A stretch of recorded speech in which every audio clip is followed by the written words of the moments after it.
We'll blame it on the mayor. That's why I get the big chair. Take the bullets for starting late.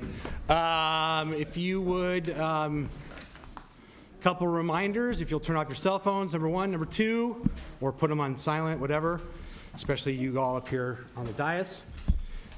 If you are planning on addressing the council, please fill out a yellow card and we'll make sure that we get it put in the right spot of the agenda. And then when you do come up and sit here and speak, make sure that you turn on the microphone so that it is green on the little button, not red. Otherwise, you will hear a voice from the room up above.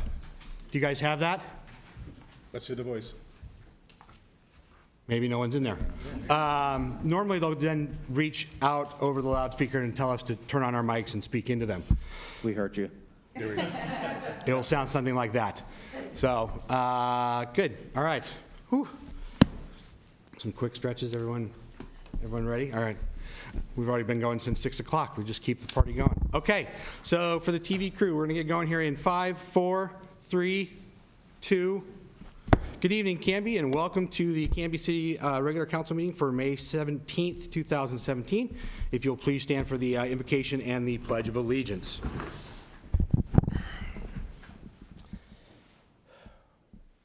George, thank you so much for all of us that are gathered here this evening. We ask for your guidance and wisdom be bestowed upon the leaders that are here, that are out in the audience, and those that are at home. We thank you for the blessings that you so graciously provide this community.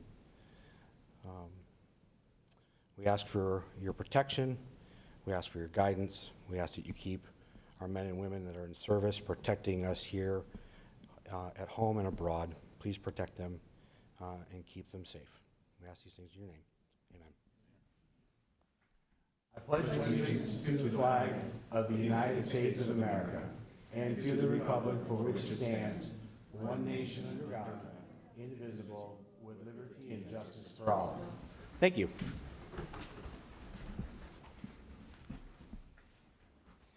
Next on the agenda this evening is we're going to hear a recommendation from Transit Advisory Committee regarding the Transit Master Plan. So with that, I'll have Julie, if you're...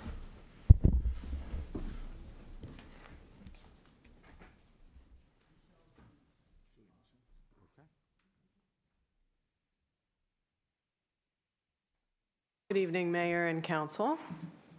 You may remember me. I'm Michelle Poiro. I'm a transit planner with a firm based in Oregon called Jarrett Walker & Associates, and I've been working with Julie, other staff at Canby Area Transit, and members of the community and the Transit Advisory Committee on this plan. The recommendation that's before you today is from the Transit Advisory Committee, and it was developed with staff, meaning Julie and myself. And it is basically to set priorities for any future revenue in the next couple of years, that revenue should be used to increase frequency on Route 99, rather than to try to reinstate a local circulator route that you used to have. That doesn't mean that eventually you shouldn't try and reinstate a local circulator route, but given the costs that, and given the public input we received, there's pretty broad support for first investing in higher frequency on Route 99. The other part of the recommendation is that there are some technical things that Canby Area Transit can do, mostly behind the scenes, to improve the efficiency of dial-a-ride and paratransit services that would allow the same number of people to continue using those services, but at slightly lower cost to the city. And if those are implemented, that would then be a source of small amounts of new revenue, which could then be used to increase frequency on Route 99. So the ideal path forward for the agency over the next couple years is improve the efficiency of the dial-a-ride and paratransit services, save some resources there, move those resources to Route 99, and then longer term, there may be opportunities to raise additional money for other services, local circulators, but that's more years out in the future than we're planning for in detail right now. How is that for a summary? Do you have any questions about the recommendation before you? Mayor. Thank you, Mr. Mayor. Is this the decision, or how does this relate to the options that we had been discussing in other public meetings and work sessions? Thank you. This is, we are asking you to make a decision on the core of the plan. So the decision is whether essentially to prioritize, well, whether first to ask Canby Area Transit staff to improve the efficiency of dial-a-ride and paratransit, and second, to then set as the first priority an increase in service on Route 99 when more resources become available. So that's the decision we're looking for you to make. And the reason we're asking you to do that now with just 4 pages of text in front of you instead of with a 60-page plan is partly we don't want to make you read a 60-page plan just to find out what's really the nugget, the real meat of it. And also because if you decide to do this, we will then write the plan in response to your decision.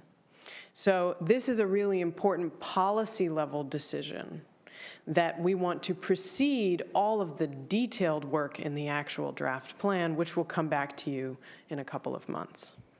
Does that answer your question? Yes. So the detailed plan will then include all these other options, all these later priorities, but really the nugget of the plan is, what would you do first once there's new money to use?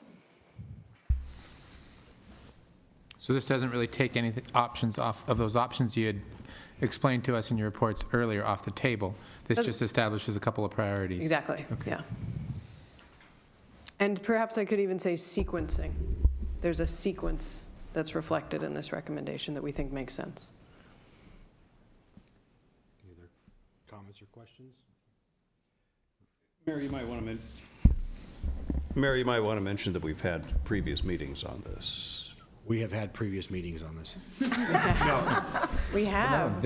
So to Councilor Parker's point, yeah, we held a work session for the council, and then there was a Saturday-long community outreach meeting that took place to kind of boil down the points on this based on the survey and questionnaire that Canby Area Transit and your company did to kind of gather the information and get us to this point of knowing where or what direction we want to set as a policy piece with that plan. They had come and given a presentation a month and a half ago about, where we just asked them to go back and bring to us, a true recommendation. We had three options to look at, and so the recommendation now here in front of us this evening is if we do any addition or the thought is that we keep the dial-a-ride paratransit as it is, and if we add anywhere, it would be to additional routes along 99 between here in Oregon City and here in Woodburn. That's the recommendation coming from this piece. Yes. Thank you for your work. I have a question kind of about the sequencing, because I know that we've talked about the different options, and if I understand correctly, the priority was kind of determined by a lot of community input and what users wanted, and the community had spoken up about. My question is more about the sequencing. When it comes to sequencing the next phases, is that take into account primarily community input, or is there any interest on the part of CAT in prioritizing phases that might increase unique ridership, new unique riders, or how did the sequencing, I guess my question is, fall into place after phase 1? Sure. So the basic question that we put in front of the public and stakeholders and ultimately the TAC was, if Canby Area Transit comes into some new resources, what would you have them do first, essentially? Add more frequency to Route 99 or reinstate a local one-way hourly circulator route? And by not quite a margin of 2 to 1, people said, Route 99, do that first. And it's not that they didn't see a value. Everybody could see a value in a local circulator route, but people basically said, when push comes to shove, if we only have a small amount of additional resources, put it on Route 99. By not quite 2 to 1 margin. And that margin we saw in the web survey. We also saw it in the stakeholder meeting. We did all of this outreach in English and Spanish, and we saw actually the same margin across English speakers and Spanish speakers. as well as across many different age groups. So we couldn't exactly categorize people based on their demographics and their opinion. So the people we heard from were fairly representative of the community, and the margin was significant enough that we thought it was actionable. In terms of sequencing, what that told us was, well, then the first thing that ought to happen is more trips on Route 99. And advantageously, you can add one trip at a time to Route 99. So as CAT has more resources, even if it's small amounts of resources from year to year, it's not impossible to slowly dial up the frequency on Route 99. You can't say the same thing about a local circulator. You need a bunch of resources to just turn it on, because you don't want to run it for 1 hour a day, then next year 2 hours a day, the next year 3 hours a day. You really want to turn it on for at least 8 hours a day right from the get-go. So I don't know what we would have recommended if the community had expressed more support for the local circulator, but they didn't. They expressed more support for Route 99. So in terms of sequencing, that's actually much easier to implement. Part of the recommendation is that Canby Area Transit staff and their contractors should be working on improving the efficiency of dial-a-ride and paratransit, so that instead of 1.6 people per hour in a vehicle, you have I can't remember the exact number, 2 point something. And that would get you to a point where you can actually save enough resources off dial-a-ride and paratransit that you can start increasing the frequency on Route 99. So that's the first phase. But recognizing that there was a lot of interest in a local circulator, and especially we got so many comments about weekend service. So in the later phases of this recommendation, we point out when you would want to add local circulator on weekdays, and then when you would want to maybe add Route 99 service on the weekend, and then a local circulator on the weekend, and so on. So the phases relate to how important things seemed to be to the public. Did I answer your question? Yeah, because I guess I understood phase one really well. We had a lot of conversation about phase one. I was more concerned about, not concerned, but interested in how the decision came to be that phase two was then weekend intercity service, and then phase three was local circulator. I was just wondering if that was based entirely on, or mostly on public interest, or if that was taking other factors into account. So why not have phase two be local circulator and phase three be intercity? That's mostly based on what we heard from the public. We heard a lot from the public about inability to get to service jobs, especially in the Portland area, on Saturday and later in the evening. And so that's not really served by a local circulator. Local circulator, what we heard from people is they want to be able to go grocery shopping, they want to be able to, go to the pool, go to the senior center. So yes, that subtlety of, do you go to weekend intercity service first, or do you go to a local circulator first? That's based on the individual comments that we got from the public. Sorry, just one more question.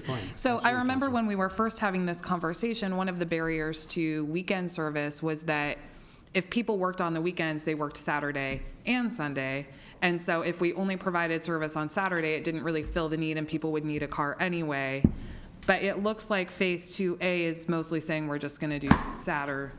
We would start with just Saturday. So I guess that's really where my question is headed. I was under the impression that weekend service didn't have the same amount of value unless we provided both weekend days, whereas a local circulator could provide value differently. Yeah.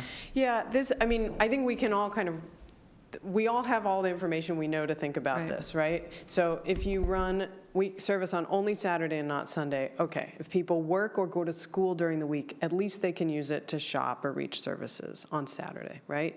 If people work on the weekend but don't have a car, I'm sure they'd rather have a car, but then they can get a ride from family only on Sunday, not also on Saturday. So there is some marginal benefit, but I absolutely agree, having Saturday and Sunday is more than twice as good as having only Saturday. But I still think that having Saturday intercity service or a Saturday local circulator is advantageous. I wouldn't turn my nose up at it just because you can't also do Sunday. That answers my question. Okay. Thank you so much. Yes. So do we have any idea what a timeline would be, maybe after we increase efficiencies over a certain period, and then, okay, now we can add a bit of service, more service on 99? Or is that impacted by MV Transportation, the contract we're going to approve, that's increasing a bit too? The contract certainly has an impact on the timeline because Okay. the costs have an impact Yeah. on the timeline. But I also think that it's a question of how quickly staff and MV can work together, and also how quickly customers respond. Because this is an iterative process of setting customer expectations, changing customer expectations. So I don't have a clear answer for that. I wonder if Julie does. No? Okay. So I don't know. But I think we're going to put more thought into that over the next month, so there will be more information about that in the draft plan. Mr. Mayor? Yes, sir. I'd like to ask another question. Based on your comment, I want to make sure I'm clear on what we're voting on today. Mr. Mayor, I thought your comments made it sound like we were definitively deciding to, at least at this point in time, keep both paratransit and dial-a-ride.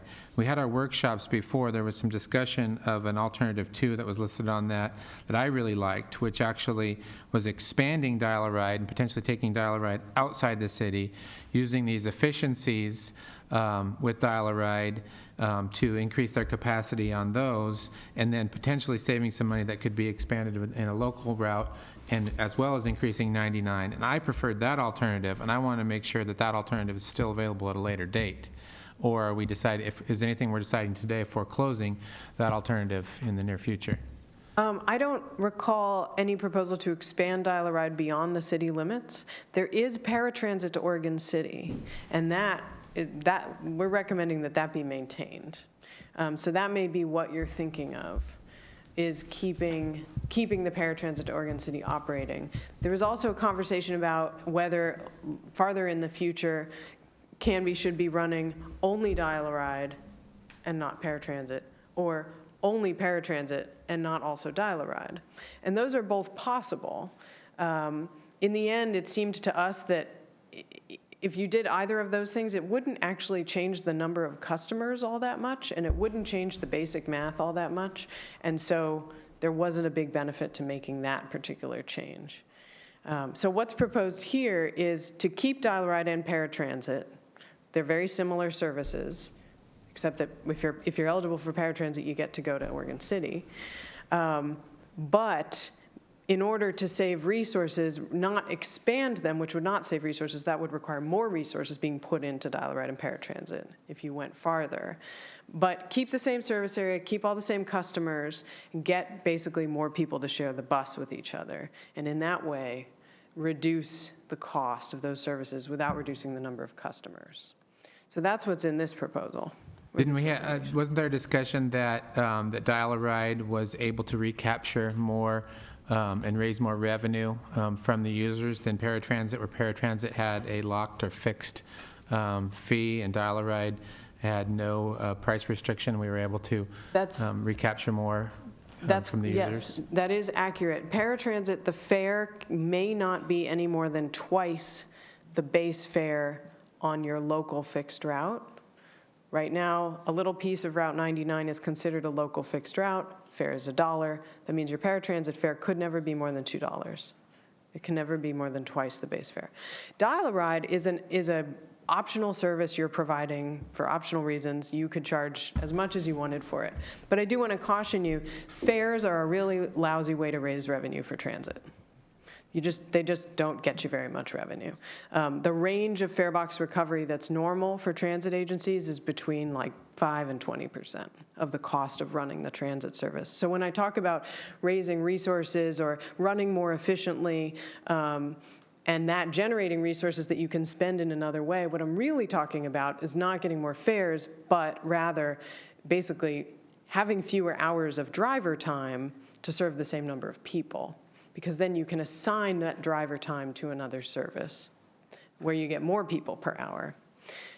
So yes, you're right about fares and dial-a-ride. You have the flexibility to charge much more on dial-a-ride, but it's still not going to be a very fruitful source of revenue for service in the future. And does having both dial-a-ride and paratransit available and on-call takes up extra resources, right? That if they were devoted to just one of them would be a cost savings? That could be dedicated Yes. other places, such as expanding dial-a-ride outside the city limits. Well, If you save costs on dial-a-ride so that you can expand dial-a-ride outside the city limits, I don't know if I would say you've saved on dial-a-ride. I'd say you've just spread it out more thinly. So you certainly could have a conversation about spreading dial-a-ride out more thinly, and paratransit means, much longer wait times for people. It also might mean that their trip to someplace goes via someplace very far away. Like the trip to Oregon City goes via Malala. Because that's what these services are. You share a vehicle, which means you ride along to somebody else's house. So expanding outside the city has consequences for, the efficiency of the service. I would expect it to move you in the other direction, not more people per vehicle per hour, but fewer, just because of the distances you'd have to cover. But you could absolutely do it. You could definitely talk about doing just dial-a-ride trips to Oregon City. I think all of those things, though, would actually take more resource.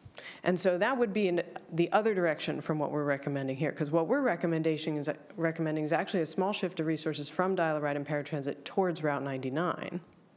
And I think if you wanted to spread further out geographically, you would have to pull in some more resources to do that. So that would be a shift of resources from Route 99 to dial-a-ride and paratransit. But to answer your more specific question about if you went to only offering dial-a-ride or only offering paratransit, could you save some resources? I think you could. I don't think it would be a lot, and that's why we didn't recommend it here. Did anything come of the conversation on the IGA with Clackamas County or Metro or whoever it was? That conversation has not been broached with TriMet. If you're interested in opening that conversation with TriMet again, then I suggest you have a conversation about that. We are taking that IGA as current agreement that should be respected. Additional thoughts or questions?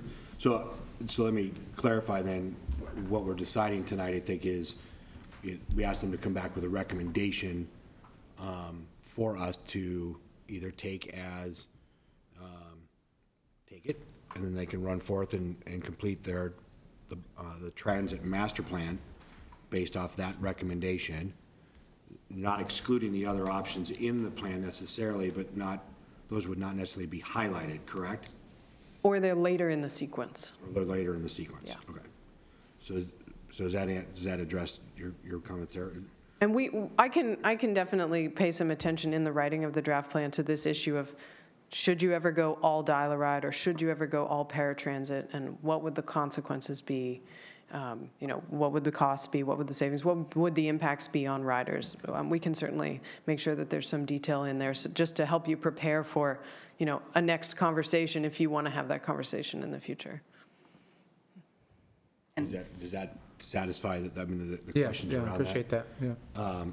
The other piece I would think, perhaps, again, goes back to our conversation a little bit ago, but I think this council is gather information, think about it, let's marinate a little bit on it and then circle back. So I think it may be when the master plan is done, it may end up, and for Kim and Rick, a work session piece for us to dive into that in a work session to be a little bit deeper and more thorough to make sure we are covering out those bases versus a lengthy, prior to it coming before the council, before an approval. This is a process that's been started and stopped several times over the last several years, and it does make good sense because you are finally coming out with a new plan. It does make good sense to engage in another work session, make sure you have adequate time. I would even suggest that you do it on an evening, not immediately before a council meeting, so that you can take as much time as you need to delve into the topics, and when you get to the end of the evening, you know exactly where you want to direct your efforts and your resources. I can concur with that. I would talk about that further, but I think that helped this group in terms of I think getting wrapped around this topic. I'm all for another work session, but I do want to say, the reason this recommendation is before you is so that we don't go off and write a whole detailed plan all predicated on some basic ideas that you don't actually like. So what's before you is, do you support the basic ideas here? That this is phase 0, you make technical improvements to efficiency, phase 1, Route 99 frequency, and then later phases are all the other good stuff.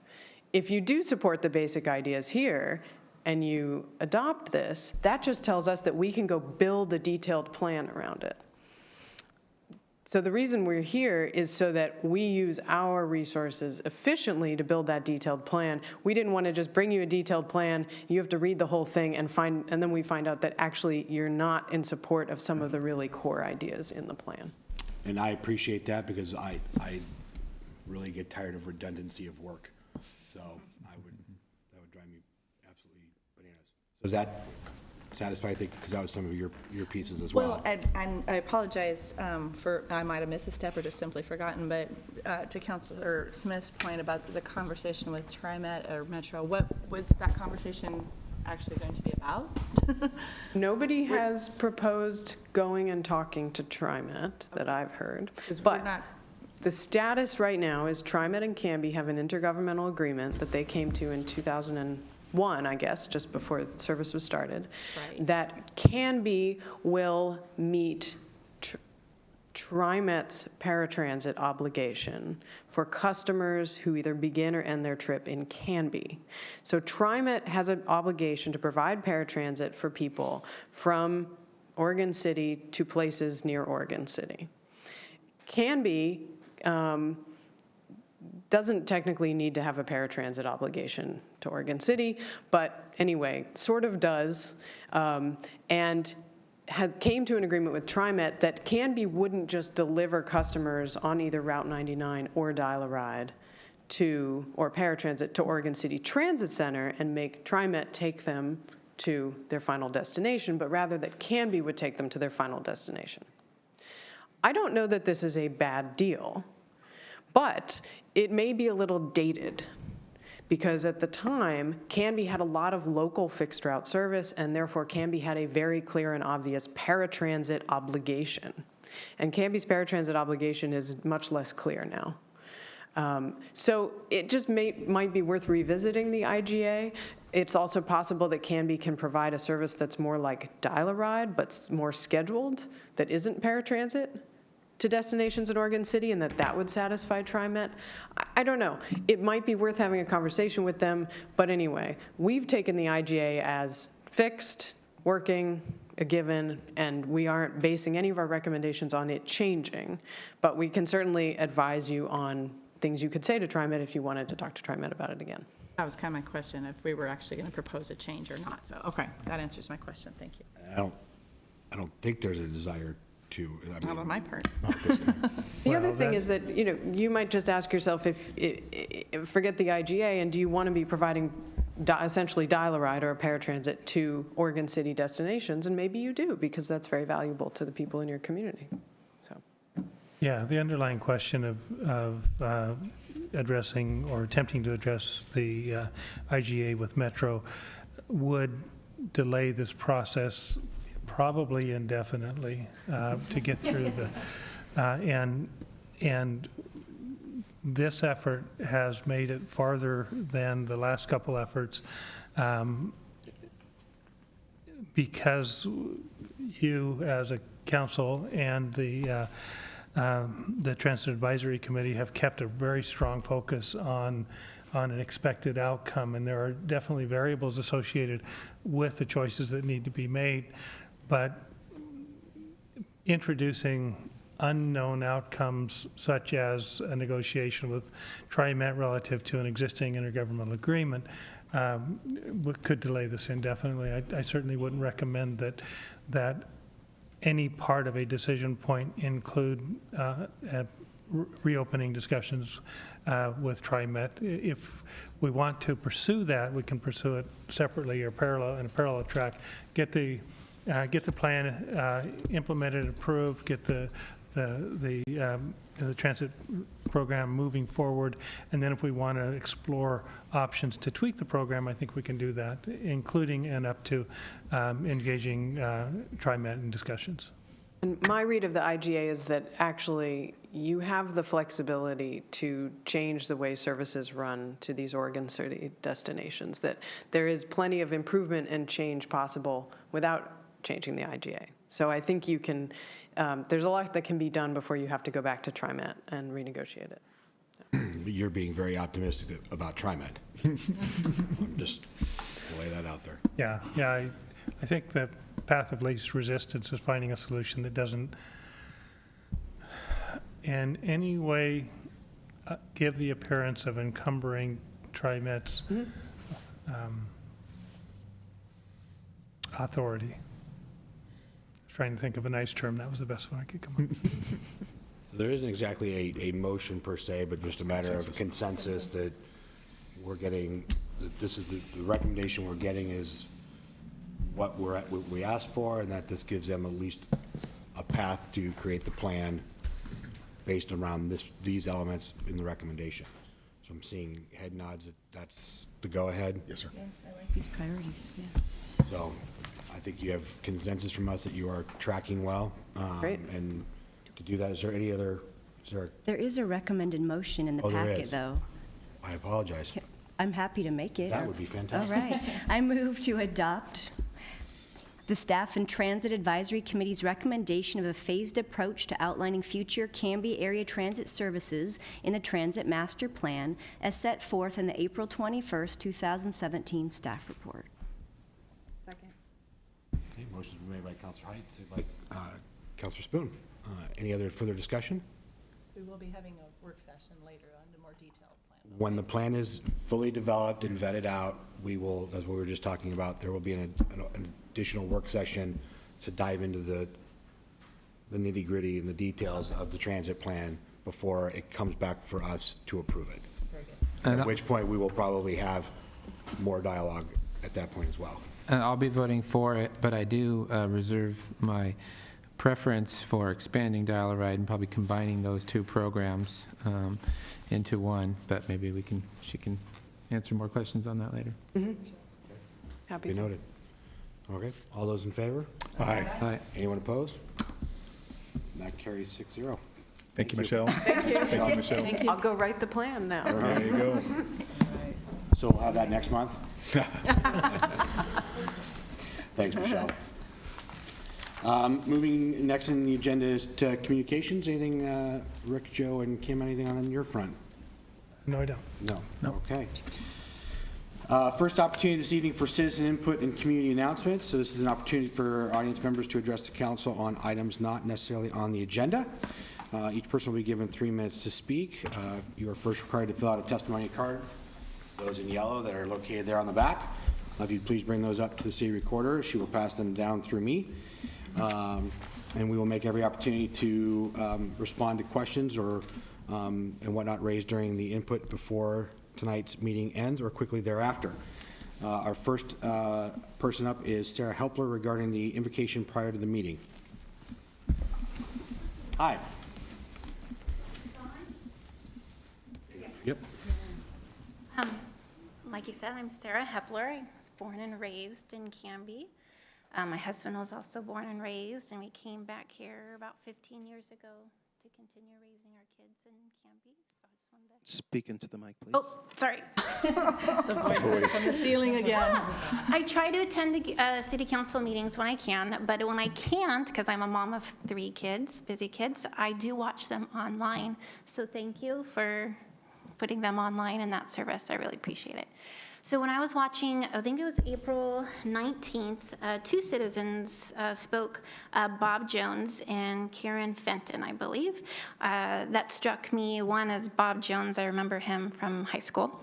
So I was excited to see him. But they both spoke about inviting people from the community to do the invocation prior to the city council meeting.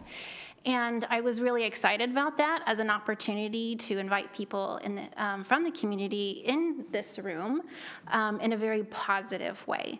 I'm also a teacher, so I I'm always thinking education-wise. It would be a great opportunity for kids that are studying government to come in and say 2-3 minutes about the importance of local government or our civics duty. I'd love to see a youth choir group come in and sing a song prior. I just think it would be a win-win situation for the community and the council to bring people in a very positive way. And if you need any help making that happen, please let me know. Thank you, Sarah, appreciate it.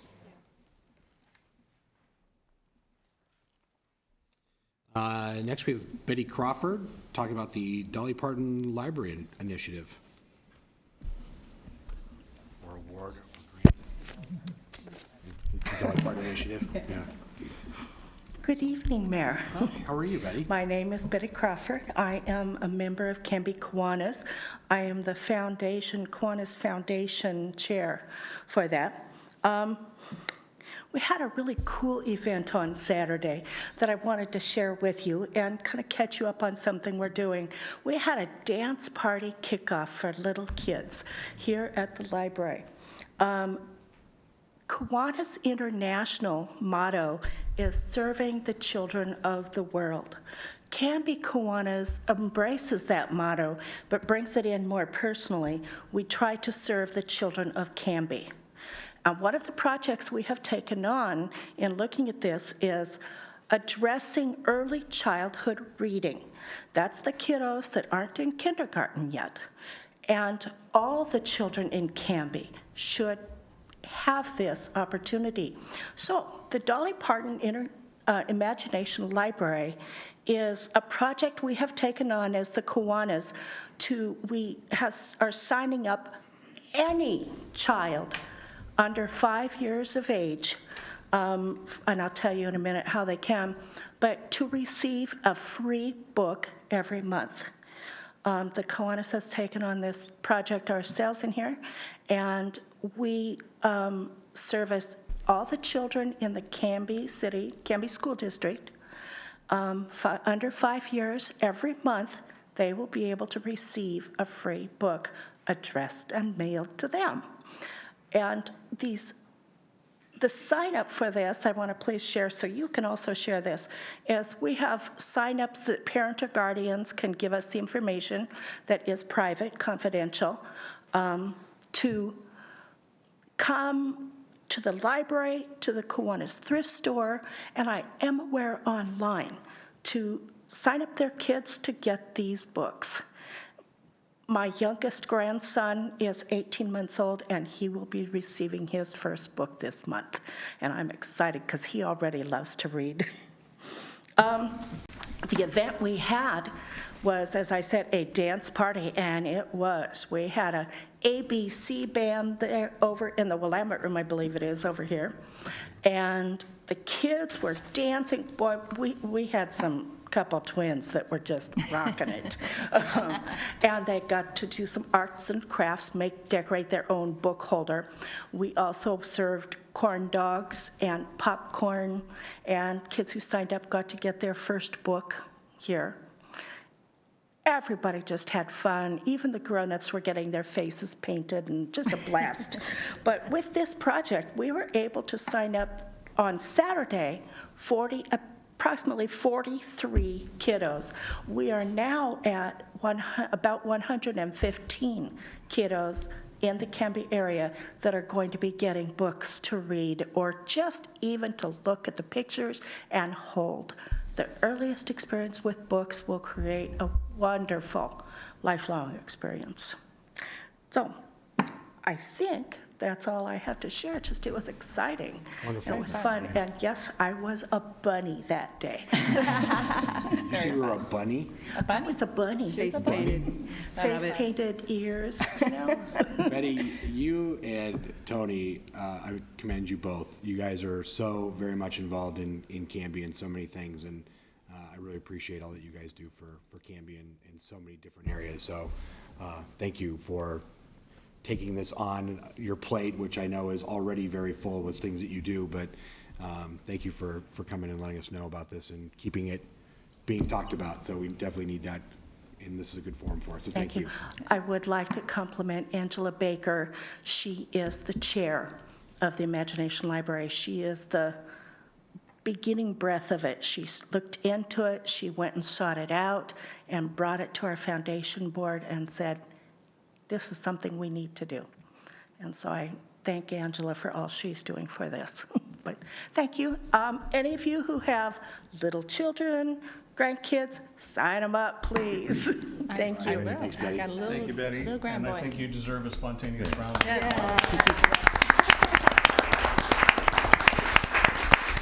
And kiddos love getting mail too, so this is awesome. And the kids do like getting. Kids love to get mail. We can so. explain what that means. Yeah. This is how mail works, kids. All right. The other card I have is for a topic later in the meeting, so we'll come back to that. We'll move into mayor's business and liaison reports. I don't have much on the Clackamas County Coordinating Committee front. Bylaws should be wrapped up, and I've asked that they get presented in their current state, which is much to the chagrin of a few mayors, not quite done, but needs to be dialogued. And so once that gets approved by C4, the coordinating committee, you all get to have input and decide whether or not those bylaws are appropriate. We also are having, moving forward on some things regarding the conversation of affordable housing or the affordability of housing. So what that's currently looking like is that there's a housing needs study that's going to be looked at. Both Wilsonville and Milwaukee have already completed a housing needs study.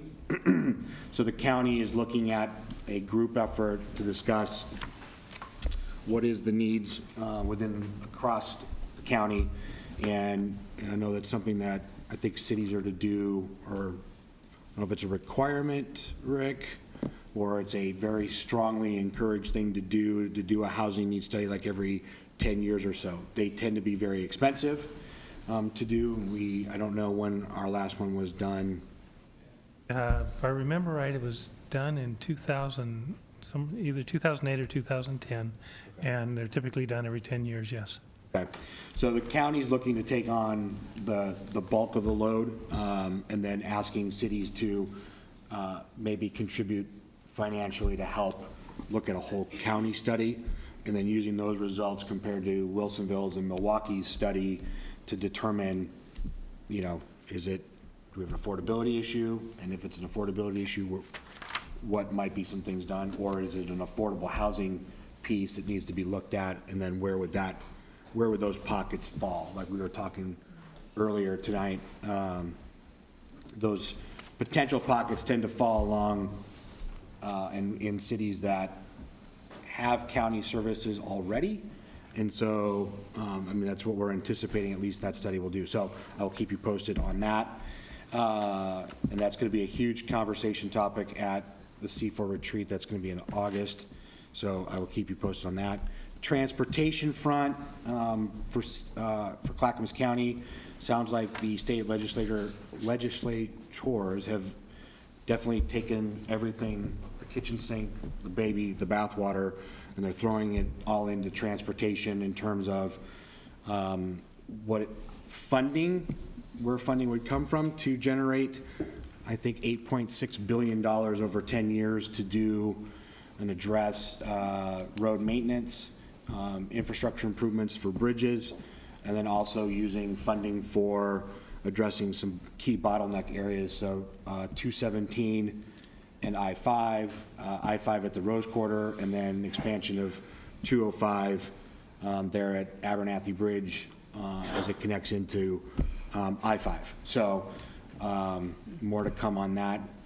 Last night, the Park Advisory Board met, and the whole meeting was about the park maintenance piece.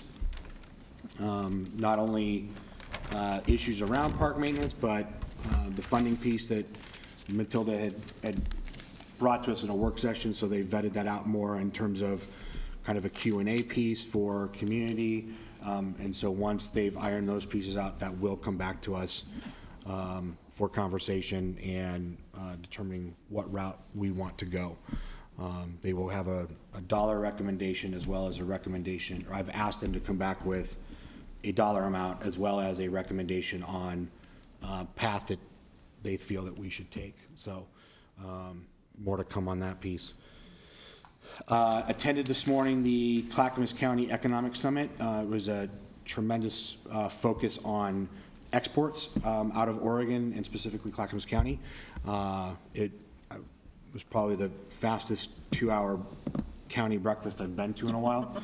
But it was fascinating on the, I don't have my notes, I'll get those put together for a follow-up meeting here to share with you, but it's amazing the amount of increase in exports that Oregon has seen, specifically Clackamas County, over the last couple of years. So I will bring more on that, but there's, we've all heard the stories of Bob's Red Mill and then Dave's Killer Bread. Dave's Killer Bread increased its international business I think 18% from 2014 to 2016, which then resulted in them being bought for like $280 million. So, and then Bob's Red Mill is another success story. They, in very quick time, have managed to create tremendous growth in their business through exporting internationally. And but it was very fascinating. So I will get more information at our next council meeting so that I can share that. So I think that's all that I have captured in my notes for this. I'm sure there's a couple of things I'm missing, but we'll move on. So Councilor Smith. Thank you, Mr. Mayor.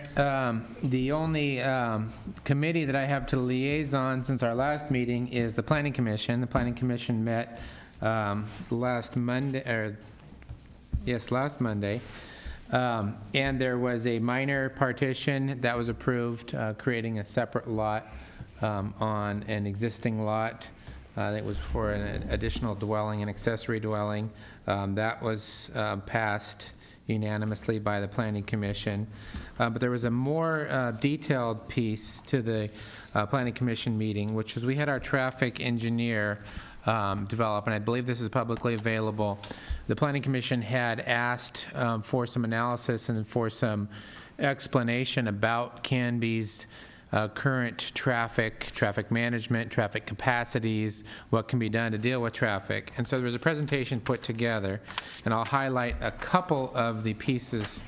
Very, very high-level summary is that in general, Canby is not exceeding our capacities for our roadways, even though traffic is obviously a concern for anybody that's hung up in it. But technically, we're not exceeding our capacities. Our roads are wide enough and carry enough thoroughfare and those kinds of things. There was some conversation about Birch Street and the humps, and there was some satisfied residents with the speed bumps on those streets. And then some of the transportation engineer really covered a lot that the public may want to know, and that's how the arterials and the collector streets and the city streets are designed all sort of have ramifications if you change them. If you put in a turn lane, if you put in a right-of-way, or what do they call the right turn without stopping, a yield on the right turn, all these things have all kinds of negative ramifications that may improve the traffic on one street corner, but then it'll redirect. People will sort of self-adjust, whether it's Google Maps or people's just own knowledge will self-adjust and start going a different direction and causing traffic problems in other directions. So they explained how it's very complex for them to try to plan these things, and they can't always predict them, but the presentation goes through some of the types of tools that they can use to redirect or direct traffic and control traffic. But overall, I think the engineer's perspective seemed to me to be that we've used most of the tools that we have at our disposal, in the existing setup. That was it. Perfect. Thank you, sir. I compare traffic to water. Both find the path of least resistance to spread and make their way around. So, and as you squeeze one area, the other area expands, and so we've got to be careful. And to Councilor Smith's point, and I failed to mention this earlier, we did have a joint work session with the City Council and the Planning Commission to look at, we're currently in a lands need. We're moving towards doing a City of Canby land needs assessment. And so that was our work session this evening, was to iron out a few pieces on that so that we can move forward with getting that completed. So there'll be a ton more on that in the future, but the traffic piece did come up as a conversation of where are we at capacity-wise currently, where will we be if we grow 2% or 2.3% every year over the next 20 years. So it is something that we are watching for sure. So thank you, Councilor. Councilor Parker. Thank you, Mayor. Just three things. First of all, with the Bike and Pedestrian Committee, we have a new chair, Mindy Matakuko, and she's bringing a lot of enthusiasm to it. If you see Liz Bells-Templeman, thank her for years of serving as the chair of the Bike Committee. Our next meeting will be May 30th, 6:30 here. I've been asked by the Willamette Falls Legacy Project. That's the organization, the umbrella organization that's working on redevelopment of the Willamette Falls industrial area for park and mixed use. I've been asked to serve as the Canby's rep to work with the contractor to develop a scope of assessment of economic impact, and I'm not sure what that means, but at least we have a seat at the table for that, and I'm going to do my best to try and make sure that Canby gets its piece of the pie. The mayor and I have been talking about this for years, that the Willamette Falls project, once it's fully developed and with mixed use, hotel, restaurants, that and business section, that its economic impact is going to lie way beyond Oregon City, and for those communities that plan, that we can get a piece of the economic action as well. So that's my intent. And then finally, our historic preservation board continues to bring in money. They've got another, along with our Main Street manager, brought in a local government grant of nearly $8,000. This will allow us to put together a women's heritage trail and build on the momentum that we've already had with preservation tying into economic development and tourism. Also, there was a cemetery celebration that the Historic Review Commission had, but I'll let somebody who actually made it there on time explain that. Well, thank you, Councilor. I do appreciate you taking on the piece with the Willamette Falls project, because that we definitely do need a seat at the table, and as have been talking about and will continue to talk about, that is going to have a huge regional ripple effect, and we need to be out in front of it and be proactive and not reactive. And so thank you for doing that. I appreciate it. Councilor Hensley. Thank you, Mr. Mayor. Well, C4 was covered very well by you, so I can skip that and move on to the Canby Adult Center. They had their consultants come in and give a presentation, kind of a status report of where they are on their comprehensive plan project. So it's still kind of a work in process, and I'll have more on that when they actually complete it. There was some discussion also about the effort in seeking a new food service manager, because our lovely Susie, who also cooks at the Legion, she's retiring late summer. So yeah, and we're gonna need more gravy makers at the Legion as well. So yeah, it's a lot of people will feel the loss of Susie retiring, as going off and traveling or whatever she's going to do with Earl. So we wish her well, but she'll be some big apron to fill there, so to speak. Oven mitts, whatever. Number 2 on my list is the Traffic Safety Commission, and Planning Commission Chair John Savory did come and visit them as well and talk about the concern with traffic congestion and going forward. So everybody's kind of on the same page now. Everybody's knowing that this is something to be looked at. There was a citizen concern brought forward too, the potential need of a stop sign in the industrial park at First and Hazeldale Way, which, as far as I know, Rick is going to be looking at that. Do you have an update since our meeting? Oh, push the button. I did actually take a look at the location yesterday. I haven't really formulated an opinion yet. It's an unusual intersection, so I will grab a couple of Public Works staffers, and maybe our engineer to come out and take a better look at it from an engineering and operational perspective. There isn't a simple solution, but I'm sure that there's a better solution than what we have now. Okay, we'll see. People bring their concerns to the Traffic Safety Commission, and things can happen, so there's that. So thank you for that, and I'll talk to you about another thing that we talked about before. Cedar Street, I don't know where that was. Anyway, and finally, on Traffic Safety Commission front, Dan Leischner has resigned his seat, and we knew that before, but we have found someone to fill his vacancy. So I just wanted to say thank you to Dan again, and we will be apparently putting Julie on a future agenda, I think the first one in June. So she'll be a wonderful addition to the committee. And that's my official liaison report, but finally, my little unofficial report, breakfast season is over until September. So there's no gravy until September, but yeah, at the Legion. But do watch the Legion Facebook post. I usually put it in Canby now. When we have other community events, there's lots of ways that the community can be involved with our events. So I'll put that on there, and that's my report. Great. Council President Dale. Yes, Mr. Mayor. From the Canby utility front, just as a reminder, Canby Utility is a public utility. We're a municipal utility. We do not generate our own power. We don't buy it from PGE. We get all of our power, except for a little percentage of green power. All of our power comes from Bonneville Power Administration, and that's the largest cost driver in our power bills. And every 2 years, Bonneville Power decides how much they're going to charge for their power, and they are deciding that right now. The good news is it's a very modest increase. It's about half of what they traditionally ask. So that's good news for all of us in our power bills, and consequently Canby Utility is now starting their rate review process, which will carry them through the summer, and I'll keep you apprised of what it looks like coming towards the fall of what our new power bill rates will be. But so far, good news from the federal government, which is almost hand clap worthy, isn't it?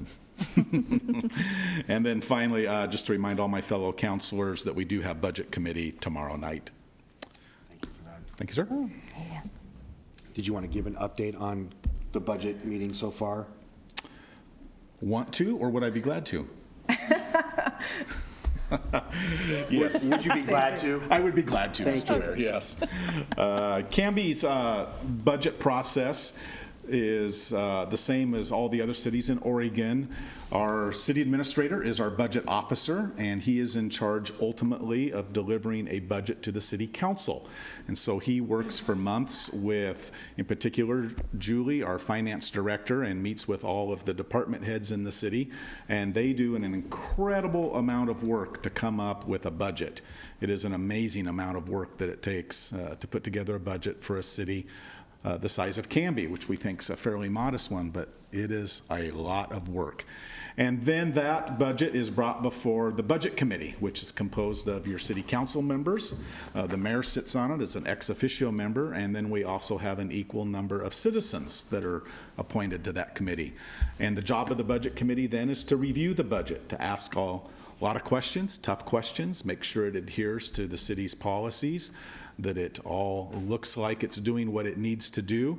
And when that budget committee is satisfied, they then will refer it to the city council, and then come June, the city council will have the entire budget and will discuss and vote on it.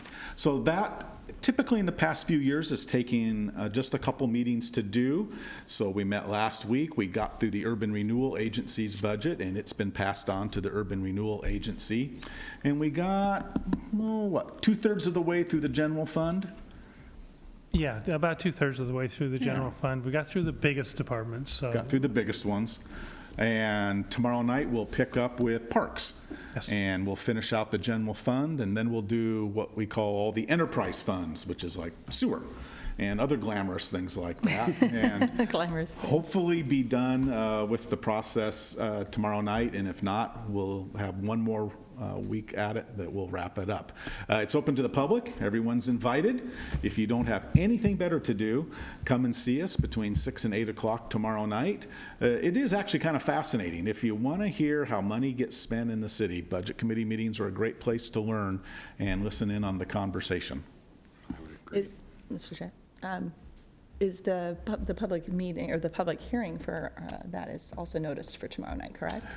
Or is that for the 25th? We had the public comment last week. No, I mean on the general fund.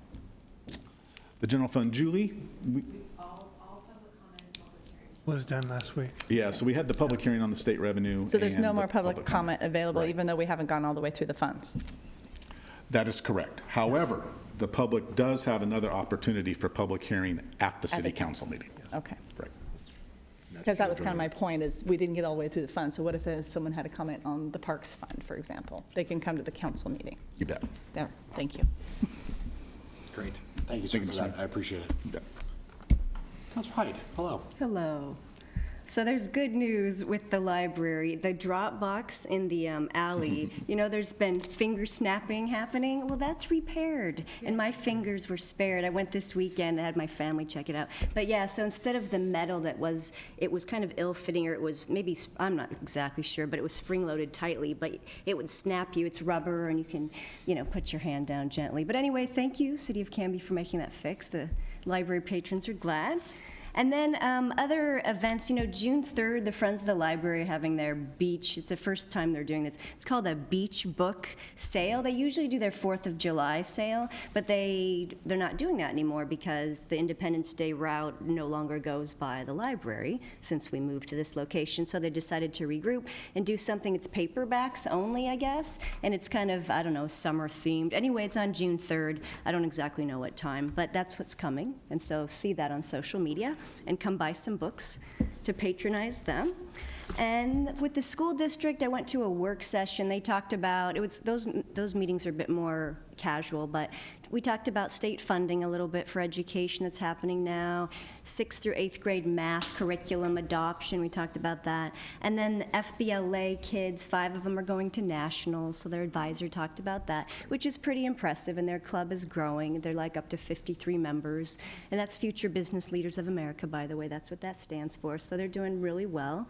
And then this was in the Herald. This is a Canby student, though. James Hansen was a 2017, I think it's called the Super Kid Pamplin from Pamplin Media, and I just wanted to give some kudos to him because I know his parents, and they're so proud of him. He started a chess club at Trost. I'm not sure when, a couple years ago, I think. He's a junior right now, I believe, but he just voluntarily started this great club. Lots of kids have been participating. He does summer events for kids. My family's never gone, but maybe we'll be inspired to go. But it sounds like he's just doing a great job and really likes giving back to the community that way. So great job, James. That was nice for him to be publicly recognized.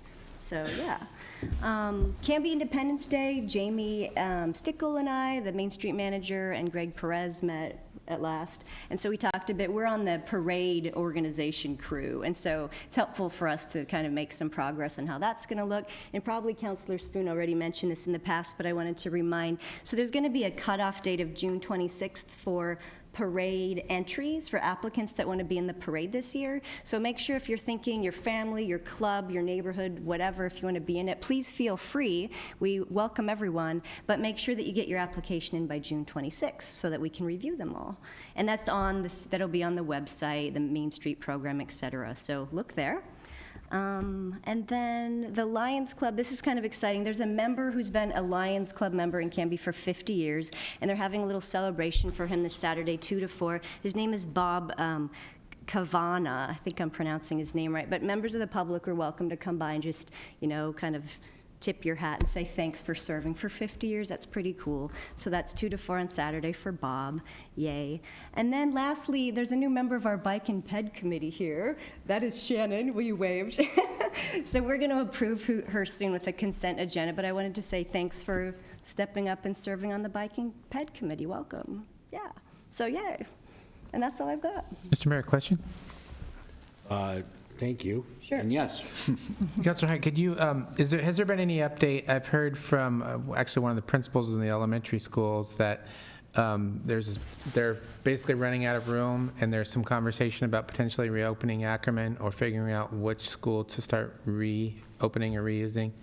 Is that, what's the Yeah. status on that? Is that just in conversation, or? It's just, it's out there. It's like at some point in future when, I mean, we're not there yet for the student body. Yeah, we haven't reached that point. But you're right. I mean, that will be the question, is when our population grows that much and we have that many students, what are we going to do with Ackerman? But we're happy to still have Ackerman in our back pocket there as a potential school. Yeah. I'll let you know if I find out anything official. How about that? Thanks. Okay. Yeah, to that point, I have heard that there is and I believe it's literally titled like an Ackerman task force that's been put together that are working through the numbers and population projections and that kind of thing, is to determine, is it a revamp and reopen kind of a situation, or are we looking down the road and is that another school? What does that look like? So I think there is a small early stage working group kind of already formulating, so, yeah. Good. So, Thank you. right, yeah, thank you. Counselor Spohn. Thank you, Mr. Mayor. The cemetery event was fantastic, Greg, and I know Brian was there too, and some kids from Lee did a little talk about the history of Canby, and Philander Lee's great-great-granddaughter or great-granddaughter? Two greats. Great-great-granddaughter was there, which was really neat, and she actually told me that they were originally going to name the school after Herman, his son, who was the first mayor of Canby. Wow. And Herman's mom was like, no, my husband founded this town. You'll name it after him, which I just thought was like a really funny little story. So that was just a really neat event to see all of the work that was done last summer to restore some of the grave sites of the people that came to our city first, and there's more work to be done out there. So I think that there's going to be, if I recall, you were there, another event maybe this summer to do more restoration work, right? Yes, yeah, Okay. so the group is working on getting another grant to hopefully come back, finish up the remaining monuments and markers to, finish that off. And I think there's plans of eventually, I think they have plans for fencing along the front, just to kind of spruce up even further and revitalize the look of that. So I think that's the plan, is the goal is for this summer. It was, I drove by it quite often, but I had never stepped foot in the cemetery, and it was really neat to see so many monuments and the movement kind of for the historical, is it the National Historical Association, is This Place Matters. And so they kind of tied some of that into knowing the importance of your local heritage, which I thought was neat. The 4th of July, I am involved in volunteer organization, and I met with Jamie as well. We're 48 days from 4th of July, so it's coming up very, very fast. And we're going to be looking for volunteers all day. We have a really good idea based on last year of what we needed that we didn't set up for, and what we set up for that we didn't necessarily need. So we're kind of reorganizing and creating some efficiencies. But as an ask, we're looking for organizations or groups that might be willing to help with setup and breakdown. Those are the most laborious tasks and require the most amount of people. And last year, a couple of church organizations kind of came to the aid of the city and helped. So if you are listening or here and you're a part of an organization, a youth group, or some other community organization or group that would be interested in signing up, if we could get a couple of groups to help with both, that would alleviate a lot of burden. It's all volunteer run, and I know that everyone at the city did a lot of work last year, and we're hoping for maybe to be a little bit more organized in terms of having groups chip in for those bigger tasks this year. So if you're aware of any, or if you're part of one and you'd like to participate, the email for volunteer sign up is up and running now, and you can find it, I believe, on the 4th of July page. I think the page is up now. I also learned today, this is not an official duty, but there's a Wednesday night bike ride at Bikes and More. We got our bikes fixed, so I'm super excited about it. So 6 p.m. on Wednesday nights, you can go to Bikes and More, and Tony does a big group bike outing, and it's people of all skill levels. So you don't have to be a particularly adept cyclist, but it's a pretty neat little community event, and the weather's looking up these days, so that's good. And on a totally personal note, forgive me, I left my son's birthday early to come to the event. So as my son's turning 9 today, and I left birthday early, so happy birthday, Ezra. Thank you. Thank you. And also, it's time for bed. If he's watching this He on his does. birthday, No, I he told- I- watches. Chris and Brennan Ezra watch with popcorn. Oh, my goodness. Knowing Ezra, I have no doubt about that. And He's probably playing on his Nintendo DS at the same Well, time, but yes. you are allowed excused absences from city council meetings Yeah, for things like birthdays. so Yeah, I that's- got my cake and I left. Okay, all right. I don't want everyone to think I'm a slave driver and making his birthday parties to be at city council meetings, so. No, no. So we'll tell Ezra thank you. Yes. And happy birthday. Thank you, and happy birthday, if you're watching. And tell your dad you get an extra soda pop for watching. tonight. Oh, dear. I think you owe Chris a beer now. I know, that's gonna cost me later. He just turned the TV off. Yeah, right. Well, just getting to the good stuff tonight. So, all right, so thank you all for your reports. We'll move into the consent agenda. Mr. Mayor, I move to adopt the minutes of the May 3rd, 2017 City Council regular meeting, the reappointment of Mark Triebwasser to the Parks and Recreation Advisory Board for a term to end on June 30th, 2020, and the appointment of Shannon Hale to the Bike and Pedestrian Committee for a term to end on June 30th, 2020. Second. Motion has been made by Council President Dale and seconded by Councilor Hensley to approve the consent agenda, which include the minutes of the May 3rd, 2017 City Council regular meeting, reappointment of Mark Triebwasser to the Parks and Recreation Advisory Board for a term to end on June 30th, 2020, and appointment of Shannon Hale to the Bike and Pedestrian Committee for a term to end on June 30th, also in 2020. All those in favor? Aye. Anyone opposed? That carries 6-0. I know, Sounds 2020, so right? far away, but it's really not. I know. Not that far away. Okay, next on the agenda this evening is a public hearing regarding an update to the master fee schedule. Before we go into that, I will read our public hearing format. The matter presently before the hearing body requires a public hearing. All interested persons in attendance shall be heard on the matter. If you wish to testify on this matter, please fill out a yellow public testimony card, like so, and give it to the city recorder, which is Kim there at the end. And at the appropriate time, please step forward to the microphone, state your name and interest in the matter. Those people that are interested in testifying as either proponents or opponents, please indicate your desire to speak by raising your hands at this time. Okay. For longer presentations, proponents and opponents may buy time from one another. In so doing, those either in favor or opposed may allocate their time to a spokesperson who will represent the entire group. All questions must be directed through the mayor. Any evidence to be considered must be submitted to the hearing body for public access. All written testimony received both for and against shall be summarized by staff and presented briefly to the hearing body during the staff report. The public hearing will be conducted as follows. We will have a staff report. Questions, if any, by the hearing body or staff. I will then open public hearing for testimony. Proponents, so those that are in favor, will have not more than 3 minutes to address us.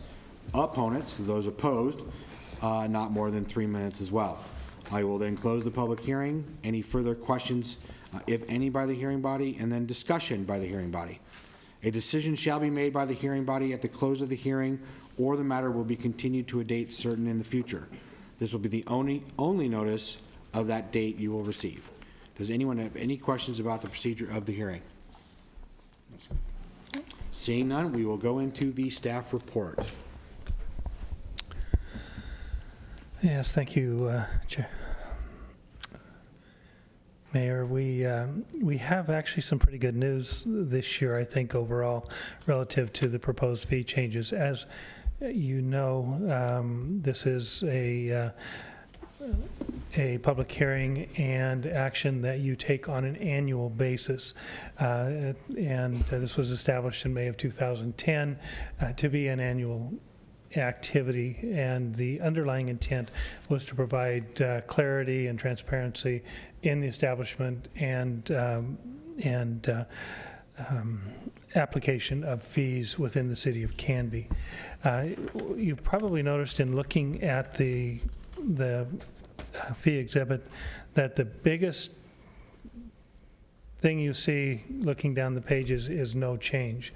And I think that's reflective of in the aggregate, what you are going to find as you look at the fee recommendations for this year.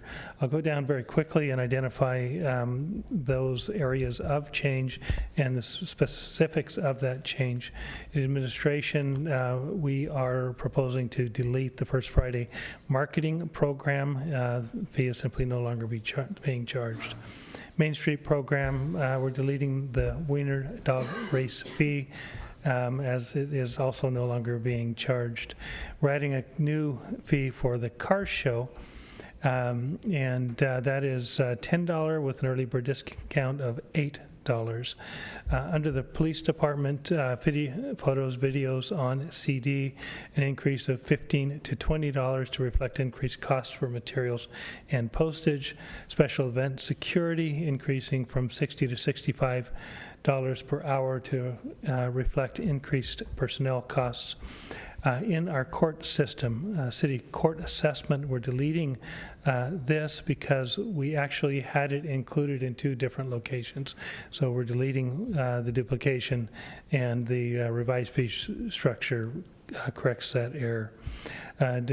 Discovery request fee, we are adding a category for citations, and the new fee would be $5. DUII diversion filing fee is existing in statute, but new in our fee schedule, and it's being added just for consistency, so that what we're trying to do, and you'll notice this year over year, is we identify fees that we're traditionally assessing, but for one reason or another, either there's statutorily imposed, or we've just done it as a matter of tradition, but for some reason haven't been captured in our fee schedule. We're adding those each time we find them. So they may not be new to the community, they may not be new to you, but we want to make sure that we update and are as accurate as possible in reflecting 100% of the fees that are assessed by the city for activities within the city.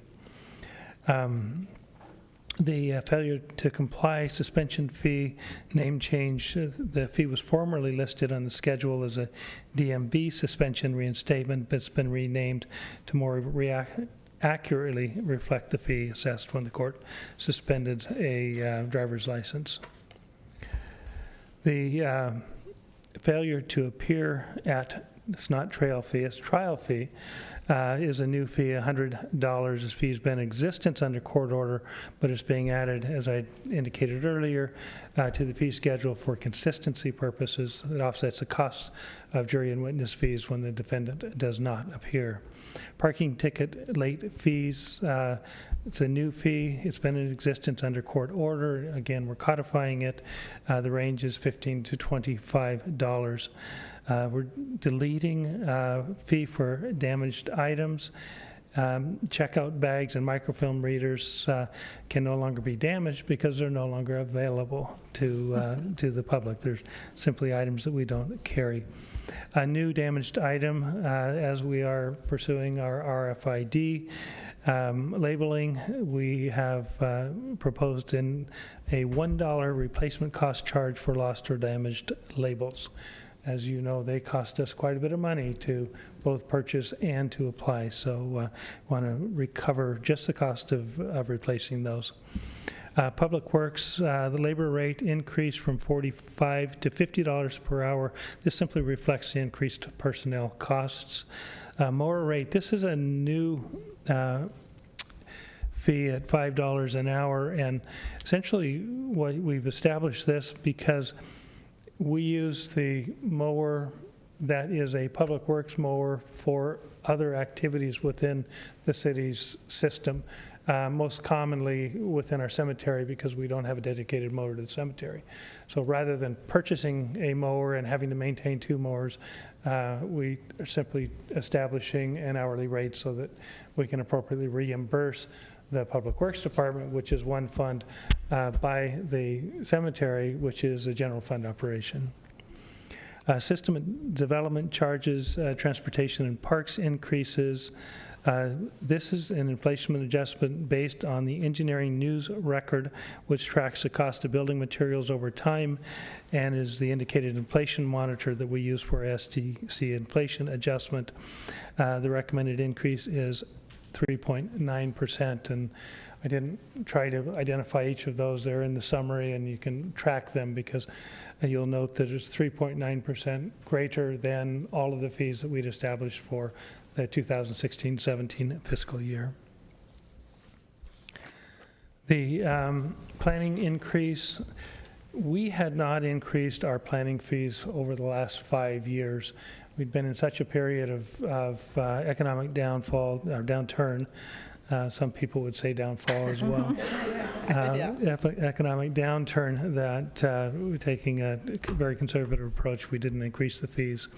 We are recommending that we increase the cost with actually a pretty nominal rate at 2.1%, which simply reflects last year's CPI and does not try to recapture the cost increases associated with the 5 years previous to the 17-18 increase.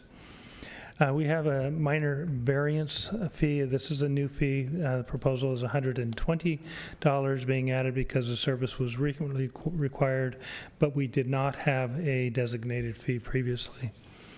Swim Center is increasing their fees principally to offset the cost of increased park swim center staff and most notably part-time staff costs. The fees would go from $3.50 to $4 for city residents and from $5.25 to $6 for non-city residents, and then the out-of-school district school programs would increase from $85 to $100. So if Malala came in with $100 per hour, so if Malala came in for a swim lessons, series of swim lessons, they'd be paying $100 per hour for the use of the city's swim center.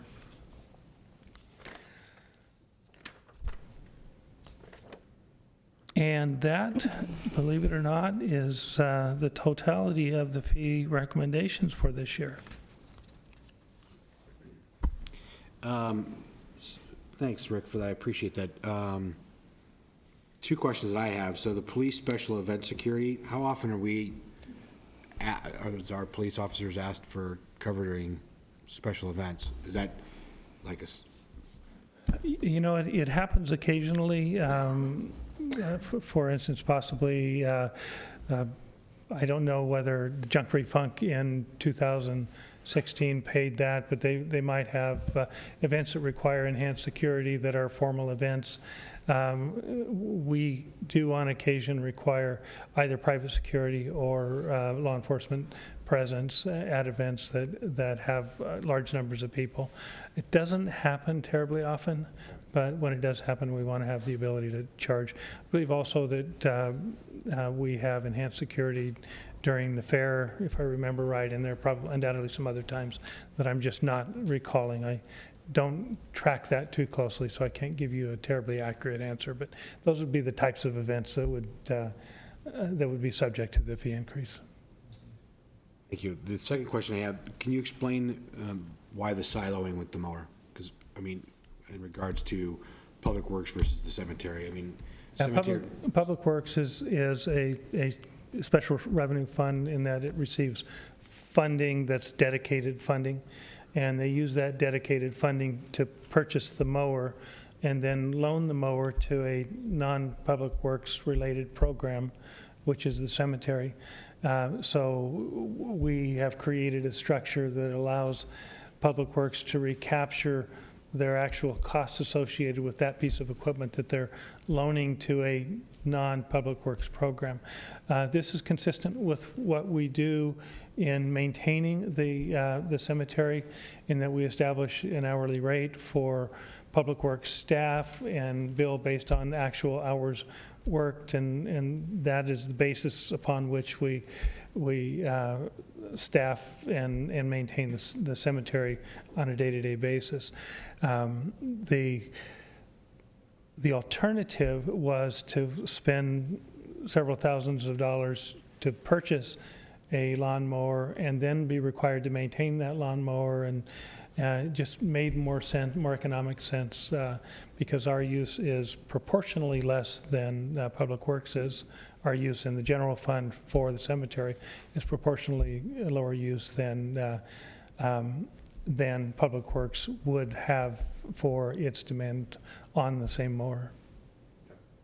Kind of in the same vein of having the admin charges for each different Yes. department, so that Yeah, everybody this can just recoup costs. takes the money going the other direction. We charge them for HR services, they charge us to use their mower. Okay. Makes sense. That's actually a great analogy. That is a very good analogy. Counselor Parker? Rick, did you say that we're eliminating one of the categories because it's redundant? Yes, yes. Who found that? I assume, I do not know the answer to that. I don't know, Julie may know the answer to that. Melanie requested, so our court staff found it. I'm glad somebody is reading close enough to tell that we've got duplicates. Yeah, one of the, and that was an interesting fee because as I understand it, it was embedded in another. And so we thought we were charging for one thing, and one asked, picture a multi-tiered infraction, whatever it is, or fee, where we thought that we'd established two separate fees to address, one issue, and in fact, both of the fees were captured in one, plus in the primary fee, and we'd established a second one because we didn't realize that the primary fee was inclusive of both. So, yeah, Melanie did a great Like running a job. tight ship, that's nice, thanks. Yes. Thank you, Mr. Mayor. I have a couple of questions as well. I do like consistency and having all of the fees in one place. And in the vein of consistency, I also want to understand the theory behind some of the fees charged, and specifically these ones in the urban renewal programs, First Friday and Main Street. First Friday marketing program, are we no longer having that program? Or why are we deleting the fee? I don't know. First Friday, I'm not sure. It was just proposed that the fee be. I know we still have First Friday, I'm just wondering if the marketing. We do still have First Friday. But it's the marketing program, I'm wondering, are we not offering that to the businesses anymore, or are we just not charging them? I'm sorry, I do not know the answer to that question. Okay. I'm just curious because I'm asked, why we provide so much that maybe the businesses should be paying for, and when they charged it, I know we had grumbling from the businesses, but then the taxpayers were happy, and you're not going to make everybody happy, and I understand that. I just like to have the answers when I'm asked. And in the Main Street, kind of the same question. We're deleting the fee for the dog race, but we're adding a new charge for the car show, and I've already heard grumblings from the car show community, if you will, that why am I having to pay $10 for someone to come watch my car for free? So I'm just wondering, if we're going to have consistency of having the fees in a one concise schedule, what's the consistency in how we're charging the fees? Well, we don't have the dog race anymore, so we removed the fees from that. That makes sense. The car show does take a great deal of time and effort, and we purchase trophies and awards, and so there is a cost associated with sponsoring that program. We're simply trying to recover some of the costs associated with holding the car show as one of the events. Okay. That answers that question very well on the car show, and I appreciate that, and I can take that back. But I would like to know about the First Friday if you get a chance to find that out, or I can ask I will Jamie. check and I will get that information back to you. My assumption is that it was a service that we had been providing that we're no longer providing, so we're no longer charging. But I'll get that information to you. Okay, great, thank you. That's all I have for now. Thank you. Yes. Yeah, I'd like to know that too, if you're going to send that privately. Had owned a downtown business for nearly 10 years, and I didn't even know we had a First Friday marketing program. No one's ever approached me about it. I don't even know what it is, so. I would not be totally truthful if I didn't say that I'm not quite sure what it is either. So I will get that information and share it with you. And I'm embarrassed to say that, but I have to be honest about it. I don't know what it is. I appreciate the honesty. Saying I don't know is okay, Rick. It's okay to not know. We say it often. And then we email you for the answer. I thought you were saying that Rick doesn't know often. No, we never say that. Because we don't know if you don't know, because we always get a response back, see, so. We depend on you. Yeah. So can we jot that down? Rick didn't know. Okay. I will send that answer out to all 7 of you so you all know. Thank you. Any other questions before I open up the public hearing piece? And don't reply all. Yeah, thanks, Joe. Right, thank you, Joe. Joe, you're 2 for 2 tonight. I like it. We're all growing and learning. No other questions? Okay. Well, I will take the opportunity then to open up the public hearing for any testimony. So if there are any, those that are in favor of our fee increases or the no changes or changes that we have made, seeing no one rushing up here, I will move to close the proponent piece, open up the opponent aspect. Anyone that's not in favor of us making these changes that are here, seeing no one running, I will close the public hearing. Any other questions at all from the hearing body?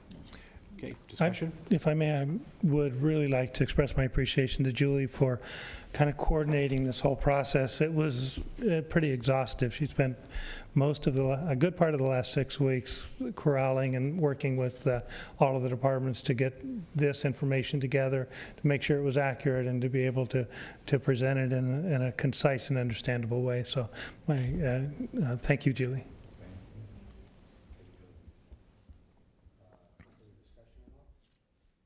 Okay. Then we'll move into, I will officially close the hearing. Move into resolutions and ordinances. The first item we have is Resolution 1262. This is a resolution of the City Council of the City of Canby, Oregon, setting fees for services.